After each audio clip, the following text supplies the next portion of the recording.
which is that our long-term goals can be good and lovely, like cut the deficit, raise money by having, real substantive tax codes that actually raise as much as we spend, etc. Like that's a great long-term goal, and so is reining in our spending and everything. But in a recession, what should we do? Well, the answer is frankly, how much pain do you want? What kind of pain? Bring in Hoover and go to the bottom and then start climbing. It'll be fun once you're climbing. But if you want to mitigate the pain to the system and the real disaster, which hits people on the lowest end hardest. I mean, it might seem like it hits the richest people hardest because they lose the largest real amount of money. Like, no poor person's going to lose $5 billion. Because they define their necessity different and their quality of life. No poor person's going to lose $5 billion.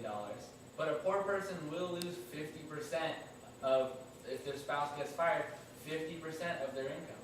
Right. So a rich person is not going to lose 50% of his income.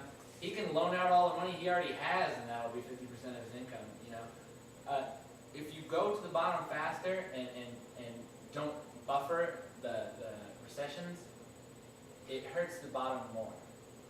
So you got to take into account, well, how much pain do you want to put into the system when you decide what tax code you want. I am a subscriber to the Keynesian economic idea that short-term deficit spending is a good idea in a recession, even though in the long term you should try to balance your finances. Everybody should try to balance finances. The government, just like the company, should try to spend as much as it makes. Long term, exactly. But if a company is having a disaster, should a company take out a loan and buy a new factory because they can't meet their production quotas and they really need to? Yeah, a company should. Even though the interest on that loan is going to hit them, still. They need to make a short-run move that's going to hurt them a little in order to watch their long-term outcomes. So I think that in a recession, it's actually okay to cut taxes. Now, only if you can decide where stimulative tax cuts would be appropriate. For instance, cut taxes for the richest 1%. They'll probably buy the same yacht they were going to buy.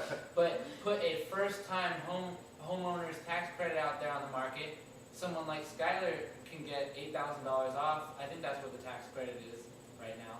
And it really props up the housing market. Analysts are out there all the time saying, like, the housing market is still even a little propped up.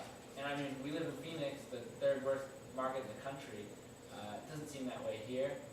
But, some people think the market is still a little propped up. And that's to mitigate the pain that would be caused if there wasn't as much going on in the economy and the economy had shrunk even more. Because spending needs to keep going in order to keep this whole thing we've got, alive.